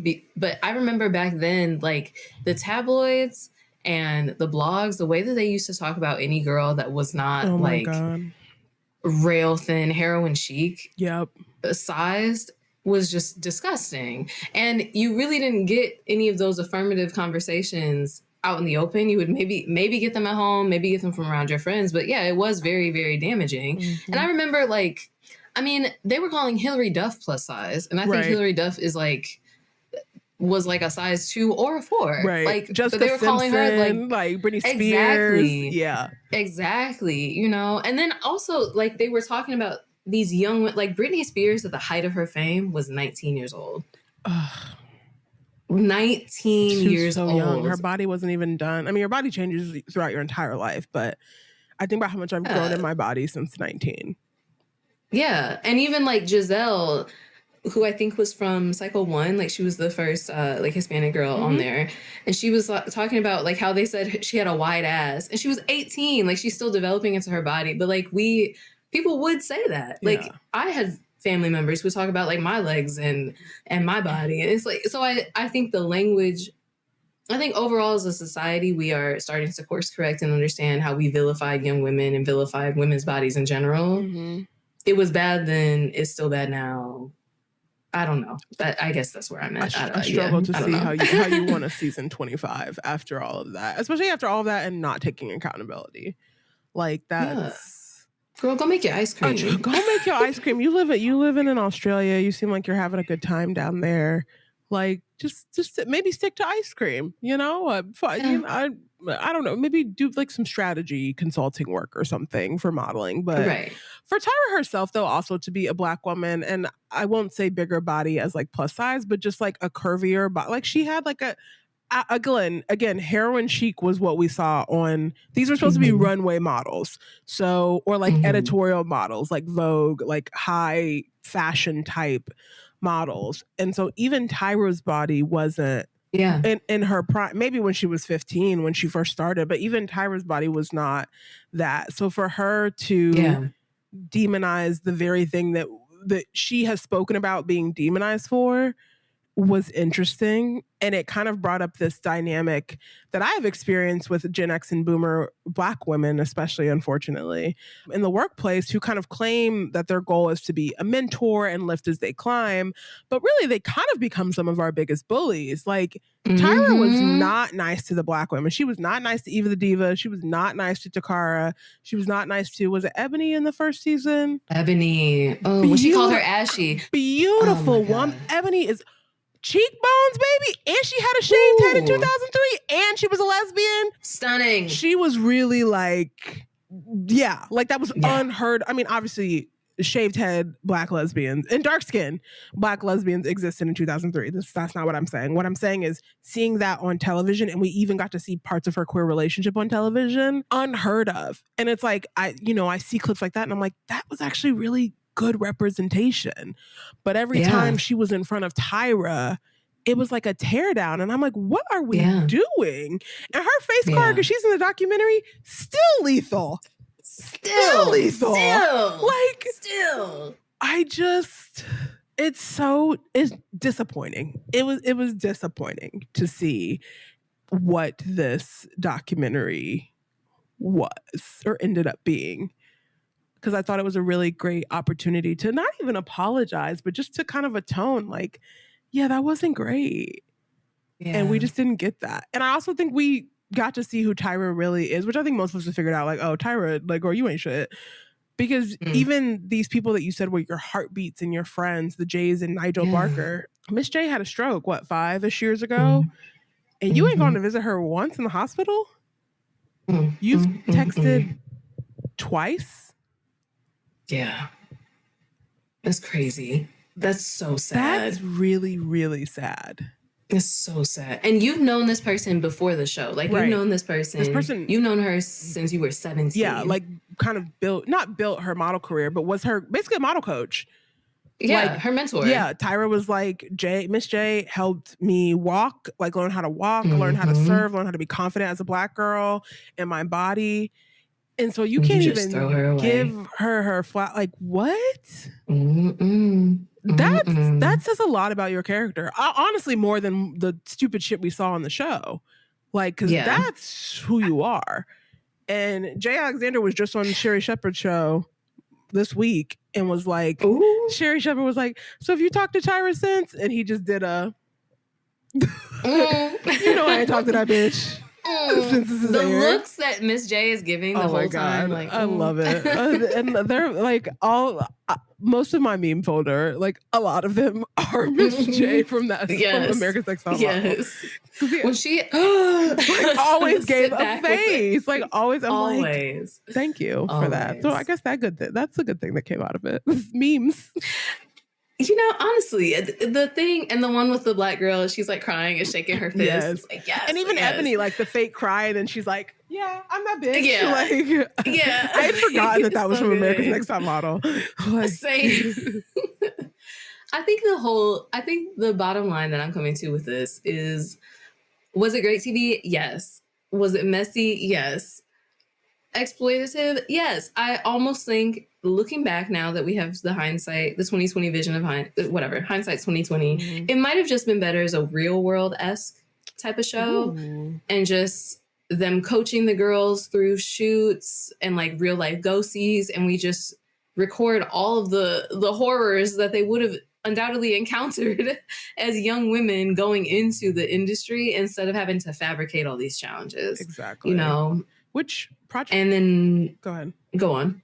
Oh, I agree. I completely agree. And I was going to say, like, Project Runway, which was kind of the opposite of, it was the fashion designers instead of the models, started around the exact same time. I've also watched that show from damn near day one. They managed, there have been some problematic competitions in that show as well. Nothing nearly as bad as America's Next Top Model. So even the excuse of like the time period, or I was trying to show them what they were actually going to go through in the industry, blah, blah, blah. Like, I don't know. Tim Gunn and what's the other girl? Heidi Klum were seemingly able to not be so problematic for 20 plus seasons. So it's weird that y'all couldn't do the same when y'all ran congruently. Yeah. It was almost like, again, I don't want to diagnose, but it's giving like as they were doing this, Tyra, something got tripped in her brain of like, oh wait, I went through this thing, but she probably hadn't worked through all the shit she'd gone through. So now you're putting it onto other people. That's what it seemed like to me. And I'm not even saying that from like a counselor therapist perspective, but it was like, so you, like you said, you being a bully to someone else because you didn't fully work through this, and you're justifying it by like, well, I went through this thing. Like, that's not how it goes, friend. So classic case of like hurt people hurt people. Not that I'm giving her an excuse, but I do think that's what it kind of boils down to. Get some help, girl. So get some help. Stay off the runway. Beyonce said pretty hurts. Pretty hurts, baby. That's actually one of my least favorite songs of hers, I'm not gonna lie. I just don't. I can't relate, girl. Like, I'm not saying that I'm not pretty. I'm just saying I didn't have those problems. Is what I'm saying. Yeah, like, it's like enough. Like, guys, too on the nose. We get it. We get it. It's really hard to be hot. Sorry.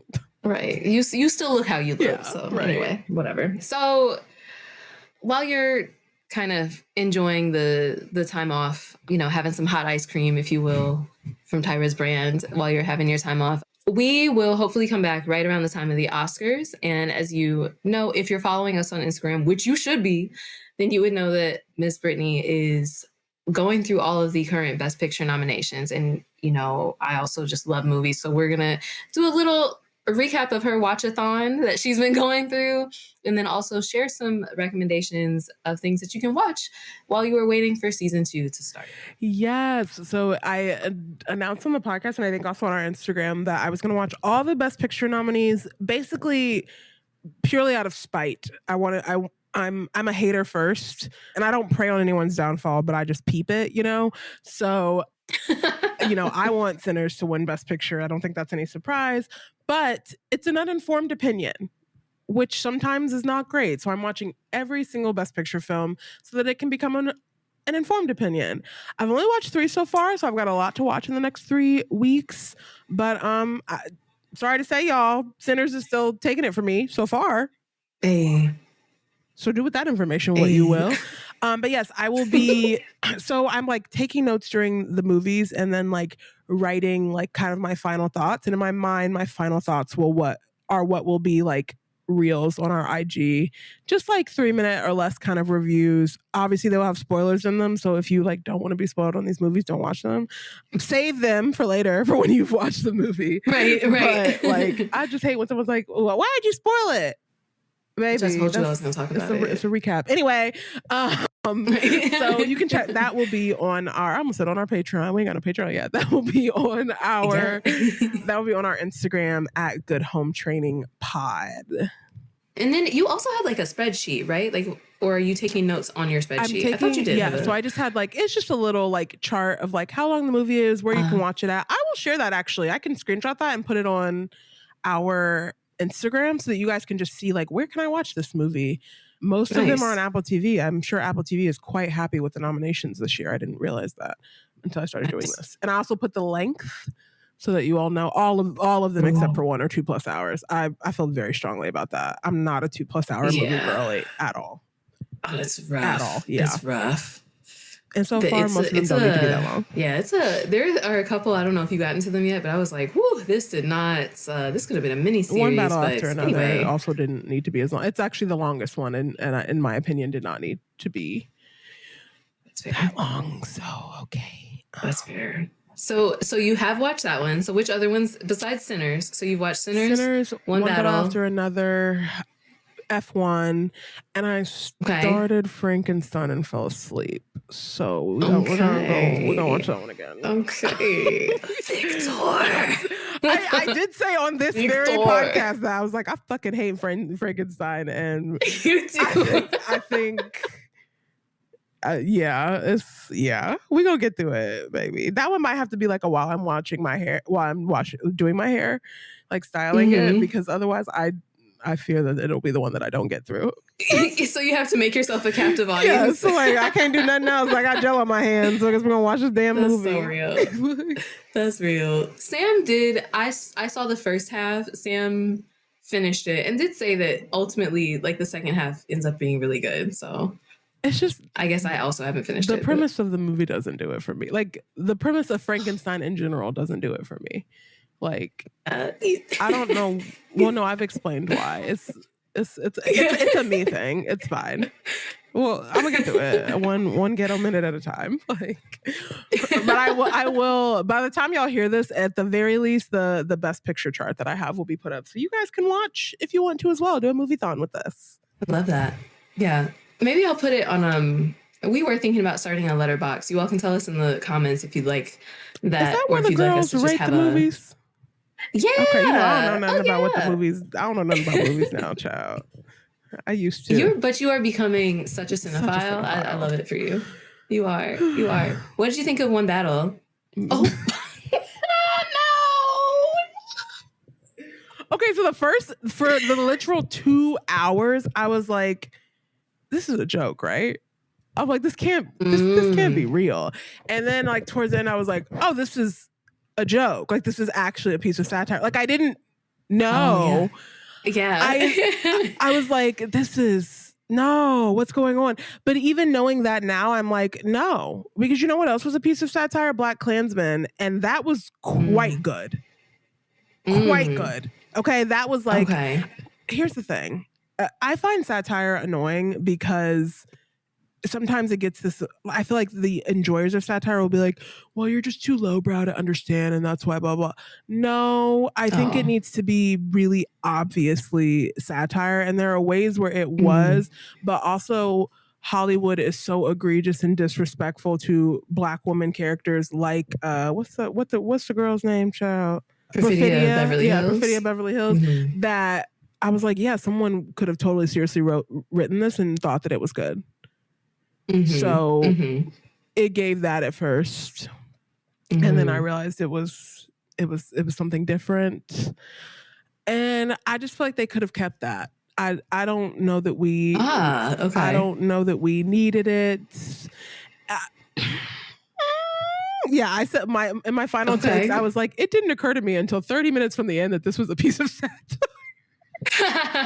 And I said, even given that, I don't think it was a piece that was well done.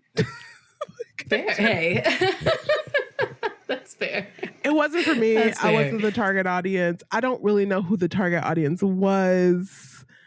I'm confused at I love Tiana Taylor. I'm confused at the wins that she's gotten so far because we saw her for 5. Wow.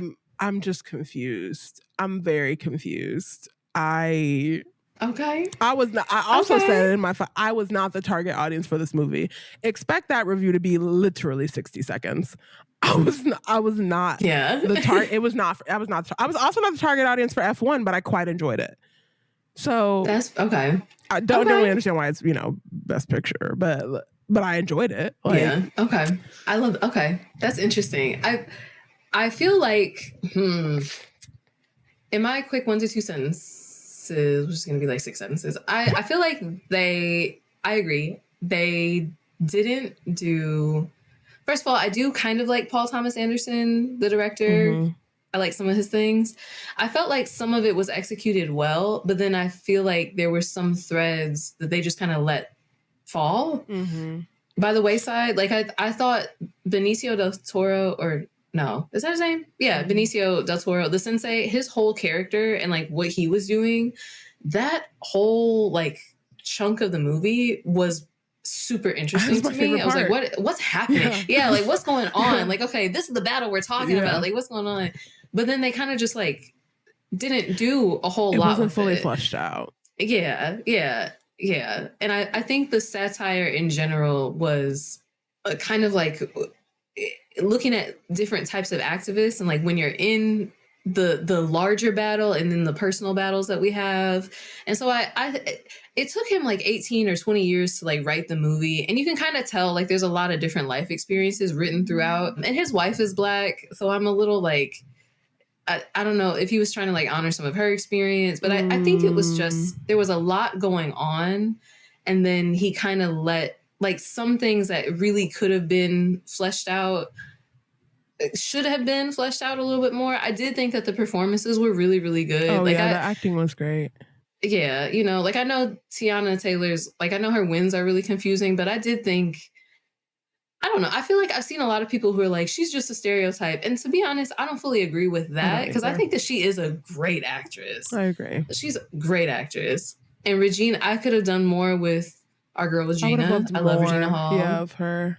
Yeah. So I think it's also like a larger choice to make this type of satire, this being the like the revolution, so to speak, being the center during this political climate. And hearing that he's been working on it for several years kind of explains that, I guess. Not that things were so much better 12, 15 years ago, but it did give tone deaf at times, which I think is kind of part of which is like both part of the point, but not.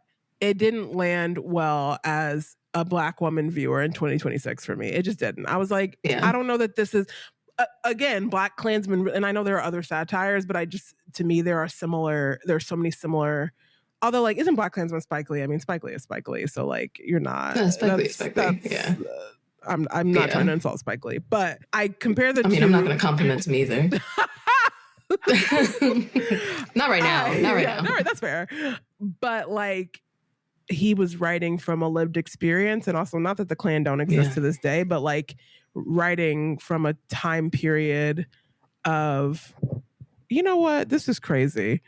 We're literally recording right now. This is such a sidebar. I turn on mindfulness so that no one can break through. And Devin, who is one of my best friends and I love dearly, literally just clicked notify anyway to text me and ask me if I'm done. So Devin, if you make it to this late in the podcast, baby, fuck you. Truly. And honestly, I am a working woman, babes. This is insane behavior. Okay. Oh my God. He's going to strip us of our music. He's not going to let us use our music anymore. Fuck you guys. I own Cargo. Like, fuck you too. Like, what, baby? It's just, enjoy your intro in silence. Men be going through crises and, anyway. Sorry. I'm aghast. I'm like, how is a text message getting through while I am recording? Girl, support Black women. Support Black women. I can't wait for him to hear this shit. Kyra, keep this in. God. I want this nigga to hear this. I don't know what the fuck I was saying. The point is, I don't like Black Klansman, right? Black Klansman versus one battle after another. Black Klansman was a time period that we were far enough removed from. Also, I want to say during the Obama era, so we had like this fake ass post-racial belief about where we were as America. So I think we were able to, even the kind of glaring problems with that movie, even within it being satire, were palatable. But for the 100th time on this podcast, we are in a type of hell that I've literally never seen before. And I don't know that a non-Black person should have been the one to bring this story to light, even as a piece of satire. It missed the mark for me for like quite literally that reason. I think that's what it is. Yeah. If I had to sum it up. Yeah. I will just say, the last thing I'll say is the Big Picture podcast which I love, they had 2 episodes about this movie. So they really liked it. And then they also had Van Lathan, who's on. Yeah, Van Lathan is a friend of their pod. Maybe one of our big cousins in my mind. Yeah, Higher Learning. Van, come on the show anytime. Yeah, he's on Higher Learning with Rachel Lindsay, and he was on the show too. And he was saying a lot of the things that you're saying, like, actually, all no. And I agreed with a lot of his opinions. So I would suggest. I'm gonna have to listen to. Yeah, I haven't listened to anybody's takes. I want to like record my things so I'm not like taking thoughts that maybe aren't fully mine. Although I know people will have similar thoughts anyway, but. I did, I posted some of these thoughts on my personal threads, and the white people were upset. Anytime I talk about race or men, the white men specifically get really upset at me, and that's fine. Y'all can stay mad. Like, I don't really give a fuck. But fine. It's interesting. You should have them listen to the podcast. You're right. I'm gonna do that. Do a hate listen. Just do a hate listen. Okay, we still get the views. Like, right. It's fine. I think it's hard for people to understand that, like, oh, I could have a different lived experience, and therefore the art hits me differently. The same way the Benito Bowl hit me differently than MAGA Americans. Like, that's kind of how it works sometimes. So it's subjective, babes. Yeah. Art. It's fine. Just let it be. Oh my God. Art is political. I like our politics more than most people's, but it's fine. Gosh. Well, I can't wait for you to get through the other Best Picture noms. I watched Hamnet is gonna wreck you a little bit. I'm excited. I'm like almost want to save it for last because I think that's the one I'm gonna like the most. That was a tough one. Like Yeah, in the best it's worst beautiful, way, but I think I'm gonna like it the most. Yeah, that was the tough one. And Sentimental Value, I was not a huge fan of. And then what's the other one? The Secret Agent. That's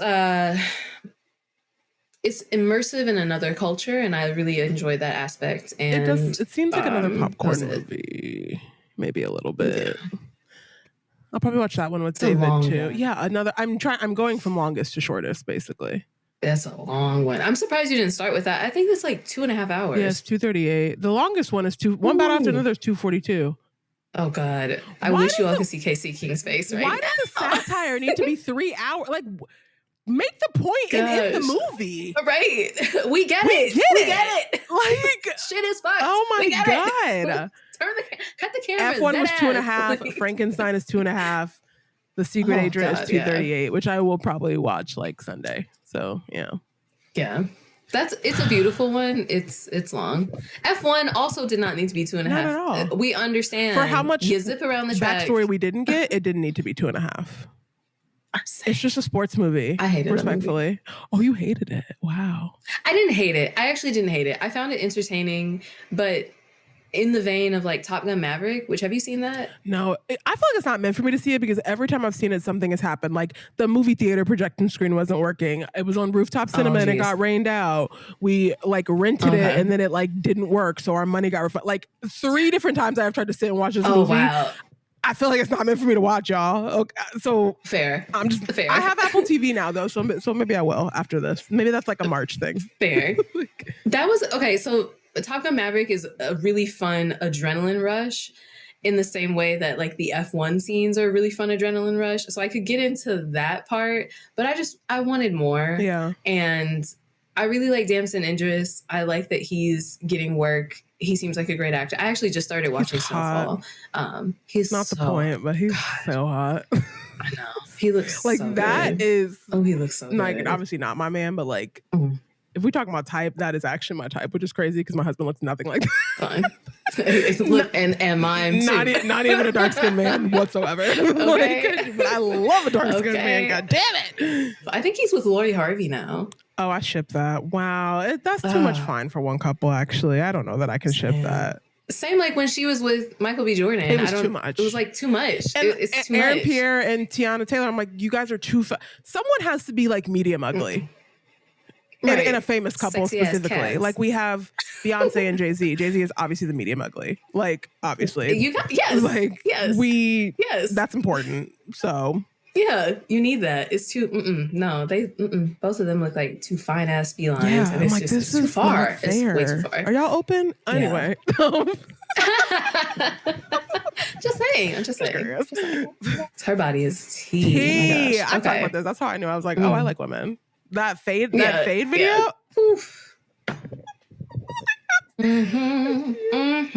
Yes, Lord. Yeah, yes, Lord. And then what she did when her and Victoria Monet were dancing, was that what was that? The VMAs, the Grammys last year? Won't she do it? Won't she do it? It's not fair. It's not fair. It did it for me. Is the point. Look, the flesh is weak over here. The flesh is weak. I'll be honest. Damn, she is so fine. She is so fine. And I don't care if she got work done because it's working. It's working. Whatever the fuck she did is working. If you look like these working. People, holler at me for research purposes. Okay. For research. Yeah, for research. I just want to pick your brain on what it's like to be so hot. Like, just got it out. Gosh. Oh my gosh. What are you watching over our break? What am I watching over our break? So Paradise Season 2 started. I have not watched Paradise Season 1, but everything that Sterling K. Brown does, I want to be a part of. So I want to get caught up on Season 1 and 2 of that. Survivor 50 start, oh my God, on Wednesday. So I will be watching. That's going to be appointment television for me, I'm pretty sure. So every Wednesday, I'm going to be locked into Survivor 50. Very excited for that, to see some of my faves back. I'm an in and out Survivor watcher, so I don't know all the lore, especially all the recent lore. I recently found out that they did a race season where like they split the tribes up by races. That's Oh my crazy. And like not early on, like No. season like 37 or something. No, I was like, no, we don't do that. huh, that's crazy. Okay. We don't do that. Okay. Well, that's okay. That's fine. I also think No. I might get into Tell Me Lies. Now that it's people keep talking about it, and it seems like there's a lot of like raunchiness and sexiness, and I want to watch that. So that, and then if I need to jump on the heated rivalry train. I can't believe it's taken me this long to jump on it, but Oh yeah, I'm sick of being out of the loop. Yeah, you got to see that. So, you got to see. Come on, look. Yeah. Speak on it, Casey. I saw you write it. Say something. Come off mute. Say something. You've Tell watched us about Heated Rivalry? Look, I'm not done with it. I've seen maybe like the first couple episodes because Megan made me watch it. Of course. And you got, yeah, with her gay ass. But no, girl, you have to watch it. It's like damn near just like porn, smut. Yeah. But what's crazy is I heard the smut. books are smuttier. My friend Mac watched the things, and then she went and read all the books. She was like, there's a lot of sex in these books. And we know that I'm a smut lover over here. Sometimes there is such thing as too much sex in the smut books at the very least. Because anyway. I will be watching Heated Rivalry though, and I'll report back for season 2. What about you? What are you watching? Love that. I am also watching Heated Rivalry. Yeah, I'm Team Rosenoff over here. He's so fine. That man is caked up, and I love it for us. Anyway, I'm also watching Pluribus right now, it's on Apple TV. It's quite good, which Rhea Seehorn, and it's written by and created, whatever, by Vince Gilligan. So he did Breaking Bad. So like, if that's your vibe, it's a cool show to be a part of and watch. And Keke Palmer just had a new show come out on Peacock called The Birds. Yes, I want to watch that too. Yeah. I started watching the first episode, and it was a little like it seems like it needs to get its footing a little bit, but I just really enjoy her. I really enjoy her, and her delivery is still really funny. So I'm watching that right now. Yeah, and I also started reading. It's a little romance. I mean, I don't really talk about this very often, but I started reading Deep End by Ali Hazelwood, which is supposed to be like a steamy like college romance book. Oh, okay. I know it's new for me. I'm only like 40 pages in, but it's I like for it. Me. So yeah, I'm straight. And I think I had. Go on. Oh, I saw you mention what you're reading. I also wanted to mention. I would love to read. I haven't started it. Sky Full of Elephants. It's basically about all the white people kill themselves, and this is crazy. Oh my God. I'm so sorry. Wow. All the white people in America, for whatever reason, kill themselves, and like the blacks and other people of color are left to like figure out why. And so this mixed girl, her mom kills herself. She's close to her mom. She has to reach out to her estranged black dad, and together they like, it's a story of like redemption and family and racial politics, and also a look at like what society could be like, not even if white people didn't exist, specifically if the colonization of America didn't exist in past and present tense ways. And I just keep seeing people talking about it. So I've got to read it. I think I will really like it. I also keep striking out on books this year. I have DNF'd, did not finish 3 books this year. And that's unheard of for me. I've only successfully read 1 book all the way through, and we are damn near at the end of February, which is not normally how I move. So maybe Sky Full of Elephants will do it. We'll see. I hope. I do remember you saying that on the last episode. Like, I usually read so much more, and I was like, I don't. But you'll have to let me know how it is. I've seen this book flying around on TikTok, and I was like, but my husband. I know that would probably be hard to read. I'm like, I don't know if I want to read it, but I'll hear what you say about it, and then I'll see. So yeah. The last movie that I do want to see, I want to see Send Help, the Rachel McAdams movie, because I haven't seen her in anything in a long time, and I've heard it's pretty good. So yeah. And I want to watch way too many things. I want to watch Eternity. I want to go see Wuthering Heights. Eternity's on Apple TV now, so I'll definitely. I can't watch any other movie until I watch these fucking Best Picture films. That is my rule. I'm watching a lot of TV still, obviously, but no other movies until the Best Picture films. So yeah, you do what makes you happy. You don't have to self-imposed rules I put on myself. Yeah. You don't have to do that. It's okay. It's okay. Oh gosh.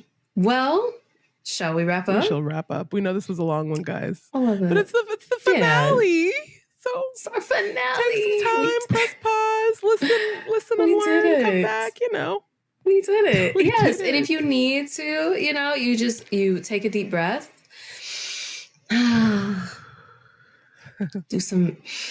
Breathe in the good, breathe out the bad, do some good visualizations, take some time to yourself, relax during this break.